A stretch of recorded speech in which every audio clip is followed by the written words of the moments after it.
नमस्कार, स्वागत है आप सभी का सक्सेस स्टेप्स के यूट्यूब चैनल में। आज हम इस वीडियो में पढ़ेंगे टाइगर रिजर्व्स इन इंडिया, यानी भारत में कितने टाइगर रिजर्व्स हैं उसके बारे में हम पूरी डिटेल में इस वीडियो में बात करेंगे। तो अगर आपको वीडियो अच्छा लगे तो इस वीडियो को लाइक कीजिए, इस वीडियो को जितना हो सके उतना शेयर कीजिएगा।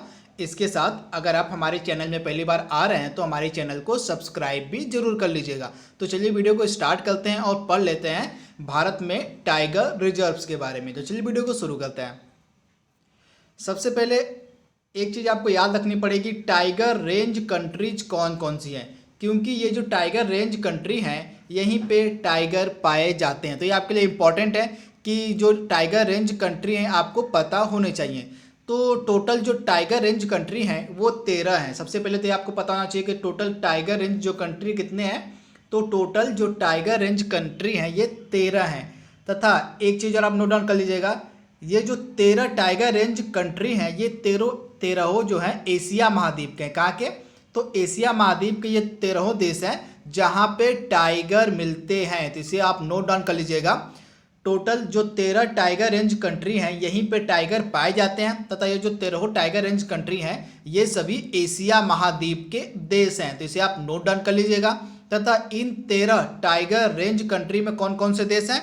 तो Bangladesh, Bhutan, China, India, Indonesia, Cambodia, Laos, Malaysia, Myanmar, Nepal, Russia, Thailand और वियतनाम। ये टोटल 13 टाइगर रेंज कंट्री हैं जहाँ पे टाइगर पाए जाते हैं, जिसे आप याद रखिएगा। तथा टाइगर रेंज कंट्री जो 13 हैं ये सभी एशिया महाद्वीप के कंट्री हैं। तो इन्हें आप नोट डाउन कर लीजिएगा, ये काफ़ी इंपॉर्टेंट है आपके लिए। यहाँ से डायरेक्टली आपके एग्जाम में प्रश्न बन सकता है कि जो टाइगर रेंज कंट्री हैं वो टोटल कितने हैं, तो ये आपको पता होना चाहिए। आगे हम कुछ इंपॉर्टेंट पॉइंट पे बात करेंगे जो टाइगर से रिलेटेड हैं और जो डायरेक्टली आपके एग्जाम में पूछे जाते हैं और आगे भी पूछे जाएंगे। तो सबसे पहले आपको पता होना चाहिए कि पूरे दुनिया में जितने भी बाघ पाए जाते हैं, जितने भी टाइगर पाए जाते हैं, उनकी संख्या का 70%, आप याद रखिएगा, पूरे दुनिया में जितने भी बाघ पाए जाते हैं उनकी संख्या का 70% जो भाग है, 70% जो बाघ हैं वे केवल कहाँ पाए जाते हैं? भारत में पाए जाते हैं। इसे आप याद रखिएगा। पूरी दुनिया की जितनी आबादी बाघों की है उसमें से 70% जो आबादी है वो केवल भारत में पाई जाती है बाघों की। तो काफ़ी इंपॉर्टेंट फैक्ट, इसे आप याद रखिएगा। इसके बाद आपको पता होगा, जैसे मैंने आपको बताया 13 जो टाइगर रेंज कंट्री है, मैंने आपको नाम बताया था, ये 13 टाइगर रेंज कंट्री एक बार एक जगह इकट्ठा हुए थे एक सम्मेलन करने के लिए। उस सम्मेलन को नाम दिया गया था पहला टाइगर समिट। तो आप इसे याद रखिएगा। ये जो 13 टाइगर रेंज कंट्री थे ये 2010 में इन्होंने पहला टाइगर समिट किया था रसिया के शहर सेंट पीटर्सबर्ग में। तो ये लोकेशन आपके लिए सुपर इंपॉर्टेंट है। जो पहला टाइगर समिट हुआ था 2010 में हुआ था सेंट पीटर्सबर्ग में, जो कि रसिया में है। अब यह टाइगर समिट करने की आवश्यकता क्यों पड़ी? क्योंकि ऐसा नोटिस किया गया कि जो 13 टाइगर रेंज कंट्री थे जहाँ पे बाघ पाए जा रहे थे टाइगर रेंज कंट्री में, उनमें देखा गया कि जो बाघों की संख्या है वो लगातार घटती जा रही है। क्या हो रहा है कि ये जो 13 टाइगर रेंज कंट्री थे इनमें पाया गया कि जो बाघों की संख्या है वह लगातार घटती जा रही है। तो इसी कारण से जो पहला टाइगर समिट था यह आयोजित किया गया सेंट पीटर्सबर्ग में 2010 में। तो आप इसे याद रखिएगा।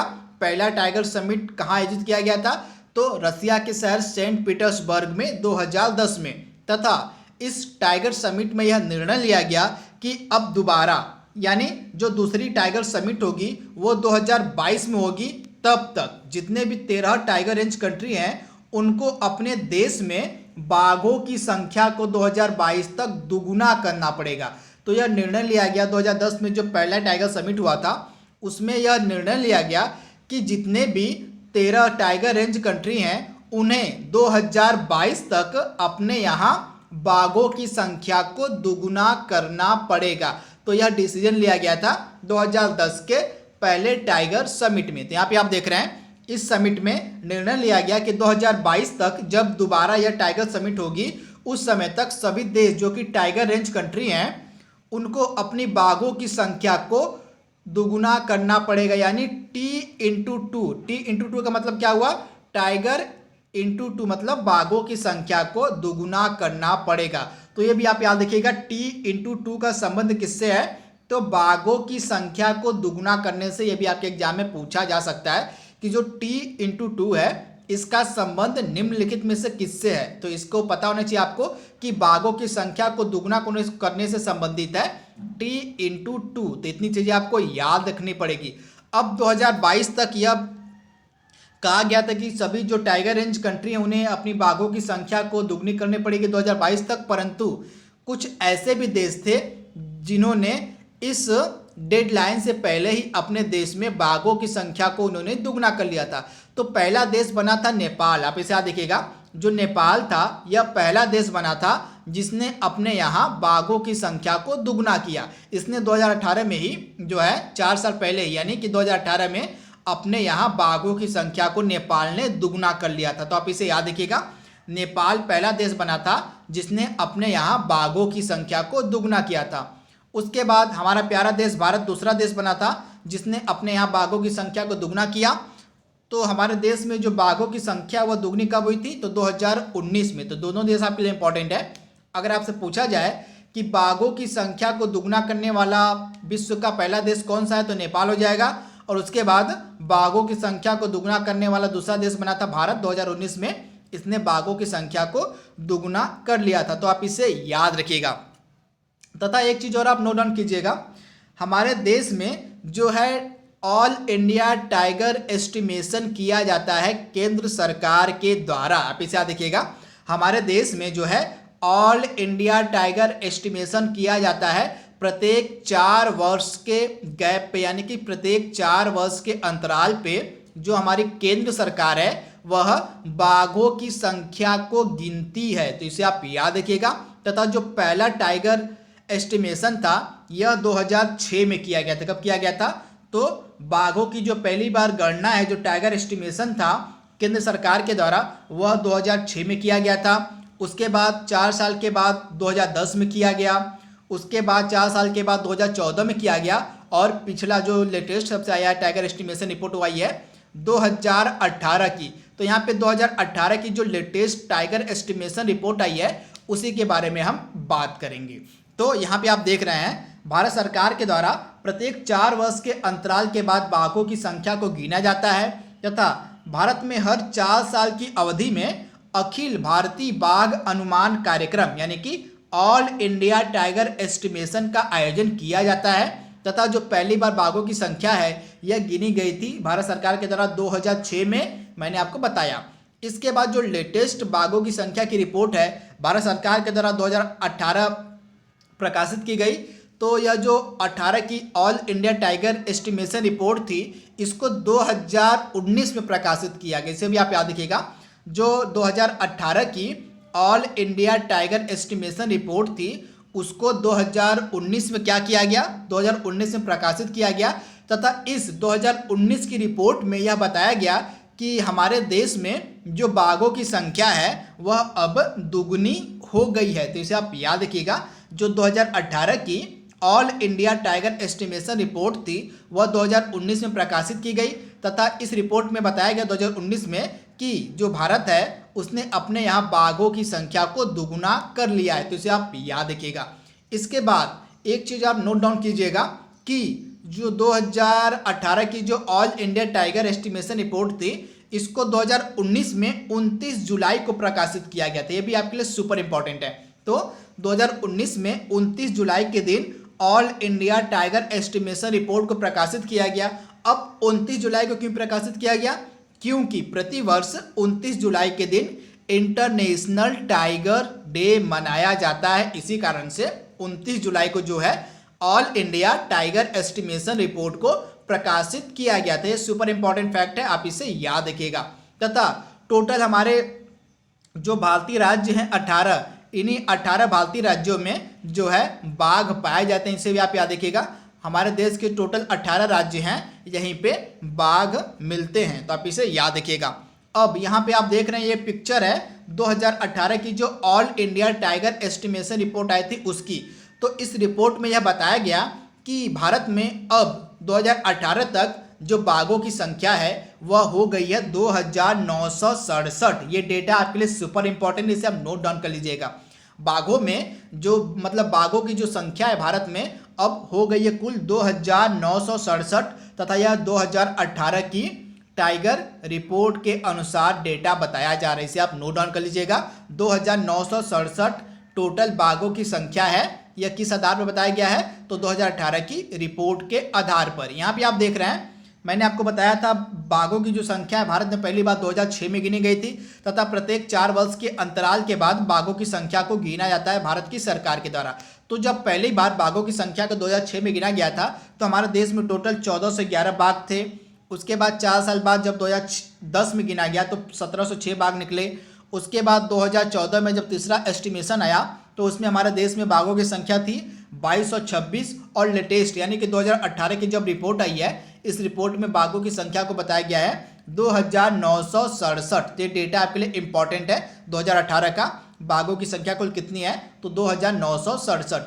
अब इस रिपोर्ट में यह भी बताया गया है कि सबसे अधिक जो बाघ हैं किस राज्य में पाए जाते हैं। यह भी आपके लिए सुपर इंपॉर्टेंट है।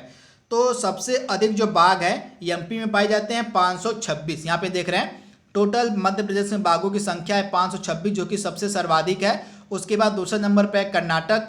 उसके बाद तीसरे नंबर पे आपको मिलेगा उत्तराखंड में 442 बाघ। तो इसे आप याद रखिएगा।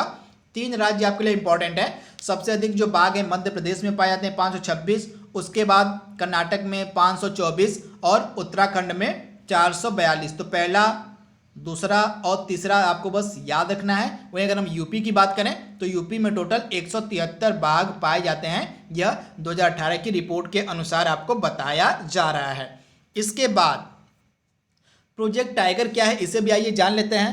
तो प्रोजेक्ट टाइगर क्या था? यह देश में बाघों को बचाने के लिए जो देखा गया कि जो बाघ हैं देश में जो बाघ है काफ़ी तेज़ी से विलुप्त हो रहे हैं। तो बाघों को बचाने के लिए हमारे देश में जो है प्रोजेक्ट टाइगर चलाया गया था तथा यह जो प्रोजेक्ट टाइगर है यह भारत सरकार के द्वारा 1973 में शुरू किया गया था। ये डेट आपके लिए इंपॉर्टेंट है। 1973 में जो है प्रोजेक्ट टाइगर को शुरू किया गया था तथा 1973 में किसकी सरकार थी?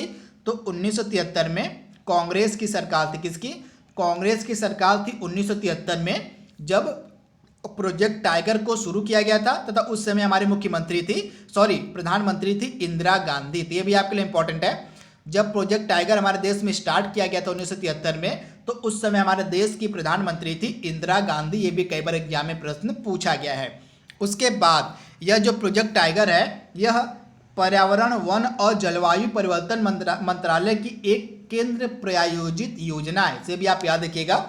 जो प्रोजेक्ट टाइगर है यह पर्यावरण, वन और जलवायु परिवर्तन मंत्रालय की एक केंद्र प्रायोजित योजना है तथा इस प्रयास के तहत टाइगर रिजर्व बनाए गए तथा 1973-74 में जब पहले यह प्रोजेक्ट टाइगर लागू किया गया था तो उस समय टोटल 9 टाइगर रिजर्व बनाए गए थे। भी आप याद रखिएगा। जब पहली बार प्रोजेक्ट टाइगर को 1973 में लागू किया गया था तो उस समय टोटल 9 टाइगर रिजर्व बनाए गए थे जब पहली बार प्रोजेक्ट टाइगर लागू किया गया था। परंतु अब जब यह वीडियो बनाया जा रहा है अब प्रोजेक्ट जो टाइगर है उसके अंतर्गत टोटल 50 टाइगर रिजर्व स्थापित किए जा चुके हैं। यानी हमारे देश में टोटल अब 50 टाइगर रिजर्व बन चुके हैं। इसे भी आप याद रखिएगा। इसके बाद पर्यावरण मंत्रालय जो है हमारा उसने 2005 में नेशनल टाइगर कंजर्वेशन अथॉरिटी का गठन किया जिसको प्रोजेक्ट टाइगर के क्रियान्वयन की जिम्मेदारी सौंपी गई। तो हाल ही में जो हमारी पर्यावरण मंत्रालय उसने नेशनल टाइगर कंजर्वेशन अथॉरिटी का जो है गठन किया था। इस अथॉरिटी का मेन काम क्या है कि जो प्रोजेक्ट टाइगर है उसको उसकी देखभाल करना, यानी जो प्रोजेक्ट टाइगर का क्रियान्वयन है वो अब नेशनल टाइगर कंजर्वेशन अथॉरिटी के द्वारा किया जाता है जिसकी स्थापना 2005 में की गई। तो आप इसे याद रखिएगा। तथा एक चीज़ और आप याद रखिएगा, जो बाघों की गणना है वह किसके आधार पर अब गिनी जा रही है? तो हाल ही में जो हमारी सरकार है उसने एम स्ट्राइप, आप इसे याद रखिएगा, एम स्ट्राइप्स नामक एप्लीकेशन की मदद से जो है जो बाघों की गणना है वह इस समय गिनी जा रही है। इसी की मदद से जो है बाघों की गणना की जा रही है भारत सरकार के द्वारा। तो आप इसे याद रखिएगा एम स्ट्राइप्स। इसके बाद कई बार एग्जाम में बाघ जो हैं इनका जो है साइंटिफिक नेम भी पूछ लिया जाता है। तो बाघ का साइंटिफिक नेम भी आपके लिए इंपॉर्टेंट है। तो क्या नाम है? Panthera tigris. क्या है? PANTHERA TIGRIS। आप याद रखिएगा, पैंथेरा टिग्रिस जो है यह बाघों का साइंटिफिक नेम है, यानी कि वैज्ञानिक नाम है। तो इतनी सारी जानकारी आपको याद रखनी है। अब हम आगे के स्लाइड में बात करेंगे जितने हमारे देश में 50 टाइगर रिजर्व है उनके बारे में। तो आइए वन बाय वन करके देख लेते हैं। तो सबसे पहले कर्नाटक। तो कर्नाटक में देख रहे हैं बांदीपुर टाइगर रिजर्व है, इसे आप याद रखिए, कर्नाटक में बांदीपुर टाइगर रिजर्व है। उसके बाद उत्तराखंड में है tiger reserve Corbett, Jim Corbett National Park, इसे आप याद रखिएगा। जिम कार्बेट जो टाइगर रिजर्व, यह टाइगर रिजर्व भी है, यह भारत का पहला टाइगर रिजर्व है। तो इसे भी आप याद रखिएगा, भारत का जो पहला टाइगर रिजर्व था यह था जिम कार्बेट। तो इसे आप याद रखिएगा, यह उत्तराखंड में है। उसके बाद मध्य प्रदेश में आपको कान्हा टाइगर रिजर्व मिलेगा। उसके बाद असम में आपको मिलेगा मनास टाइगर रिजर्व, तथा यह जो मनास टाइगर रिजर्व है यह यूनेस्को की वर्ल्ड हेरिटेज साइट में भी आता है। इसके बाद महाराष्ट्र में आपको मिलेगा मेलघाट टाइगर रिजर्व। इसके बाद उत्तर झारखंड में एक ही टाइगर रिजर्व, इसका नाम है पलामू टाइगर रिजर्व। उसके बाद राजस्थान में आपको मिलेगा रणथंबोर टाइगर रिजर्व। उसके बाद सिमलीपाल टाइगर रिजर्व आपको मिलेगा उड़ीसा में। उसके बाद वेस्ट बंगाल यानी कि पश्चिम बंगाल में आपको मिलेगा सुंदरबन टाइगर रिजर्व, जो कि वर्ल्ड हेरिटेज साइट भी है यूनेस्को की, ते भी आप याद रखिएगा। इसके बाद पेरियार टाइगर रिजर्व आपको मिलेगा कहाँ पे? तो केरला में। इसके बाद सरिस्का टाइगर रिजर्व आपको मिलेगा राजस्थान में। उसके बाद बुक्सा टाइगर रिजर्व आपको मिलेगा पश्चिम बंगाल में। छत्तीसगढ़ में आपको मिलेगा इंद्रावती टाइगर रिजर्व। उसके बाद नामदफा टाइगर रिजर्व आपको मिलेगा अरुणाचल प्रदेश में। और उत्तर प्रदेश में आपको मिलेगा दुधवा टाइगर रिजर्व। इसके बाद अगला है जो है कलाकड़ मुंडूथरई। क्या है? कलाकड़ मुंडूथरई टाइगर रिजर्व ये मिलेगा आपको तमिलनाडु में। उसके बाद वाल्मीकि टाइगर रिजर्व जो है बिहार का टाइगर रिजर्व है। उसके बाद पेंच टाइगर रिजर्व आपको मध्य प्रदेश में मिलेगा, तथा यह जो पेंच टाइगर रिजर्व आपके लिए इंपॉर्टेंट है क्योंकि यहीं पे जो रुडयार्ड किपलिंग थे उनको प्रेरणा मिली थी जंगल बुक को लिखने की। तो ऐसे आप याद रखिएगा, जंगल बुक के जो राइटर हैं वो हैं रुडयार्ड किपलिंग, तथा रुडयार्ड किपलिंग को पेंच टाइगर रिजर्व में ही प्रेरणा मिली थी जंगल बुक को लिखने की। तो भी आपके लिए इम्पॉर्टेंट है। अगला हमारा है तदोबा अंधेरी टाइगर रिजर्व, यह आपको मिलेगा महाराष्ट्र में। उसके बाद मध्य प्रदेश में आपको मिलेगा बांधवगढ़ टाइगर रिजर्व। उसके बाद पन्ना टाइगर रिजर्व आपको मिलेगा मध्य प्रदेश में। उसके बाद डंपा आपको मिलेगा कहाँ पे? मिजोरम में। उसके बाद भद्रा टाइगर रिजर्व आपको मिल जाएगा कहाँ पे? कर्नाटका में। उसके बाद महाराष्ट्र में आपको मिलेगा पेंच टाइगर रिजर्व। उसके बाद पेंच देखिए आपको दो जगह मिलेंगे, पेंच एक आपको मिलेगा कहाँ पे? मध्य प्रदेश में, और एक आपको मिलेगा महाराष्ट्र में। यानी कुछ हिस्सा जो पेंच का वो महाराष्ट्र में पड़ता है और कुछ हिस्सा आपको मिल जाएगा मध्य प्रदेश में। तो आप कंफ्यूज मत होइएगा इसमें। उसके बाद पक्के जो टाइगर रिजर्व है ये आपको मिलेगा अरुणाचल प्रदेश में। इसके बाद आपको नामेरी टाइगर रिजर्व मिल जाएगा असम में। सतपुरा टाइगर रिजर्व आपको मिल जाएगा कहाँ पे? तो मध्य प्रदेश में। तमिलनाडु में अन्नामलाई टाइगर रिजर्व आपको मिलेगा। और उदंती सीता नदी, आप ऐसा देखिएगा, उदंती सीता नदी टाइगर रिजर्व आपको मिलेगा कहाँ पे? छत्तीसगढ़ में। कहाँ पे?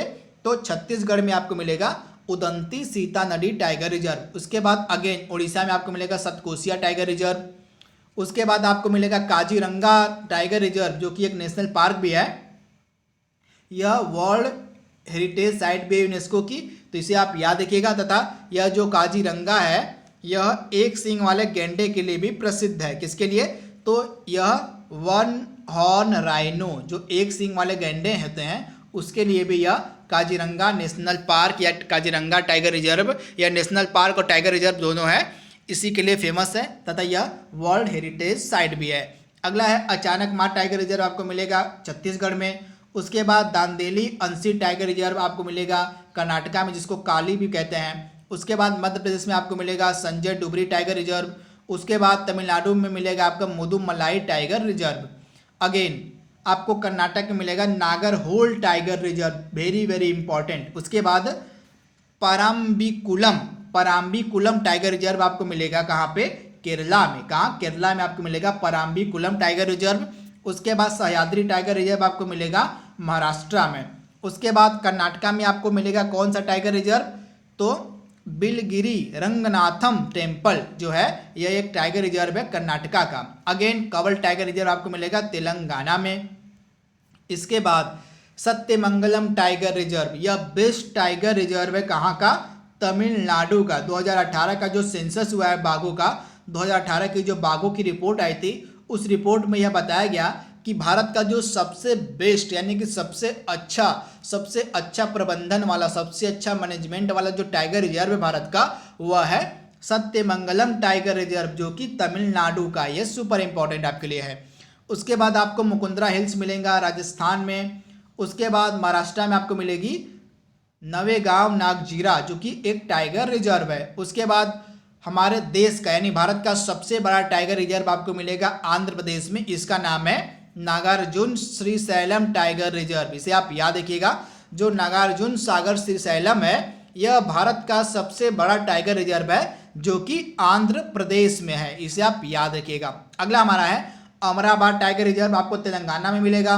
उत्तर प्रदेश में आपको मिलेगा पीलीभीत टाइगर रिजर्व। महाराष्ट्र में अगेन आपको मिलेगा बोर टाइगर रिजर्व। उत्तराखंड में आपको मिलेगा राजाजी टाइगर रिजर्व और असम में मिलेगा आपको ओरंग टाइगर रिजर्व। और लास्ट जो कि वेरी वेरी इंपॉर्टेंट है कामलांग टाइगर रिजर्व जो कि हमारे देश का 50वां टाइगर रिजर्व है। ये आपके लिए सुपर इंपॉर्टेंट है। तो हमारे देश का जो 50वां टाइगर रिजर्व है वह है कामलांग टाइगर रिजर्व। बनाया गया कहाँ पे? अरुणाचल प्रदेश राज्य में। तो इसे आप याद रखिएगा। तो दोस्तों यहाँ पे हमने 50 टाइगर रिजर्व को कवर कर लिया है और इससे रिलेटेड जितने भी इंपॉर्टेंट फैक्ट बन सकते थे उसको भी हमने कवर कर लिया है। आई होप आपको वीडियो पसंद आया होगा। तो आज के लिए बस इतना ही। Thank you, thanks for watching, thank you.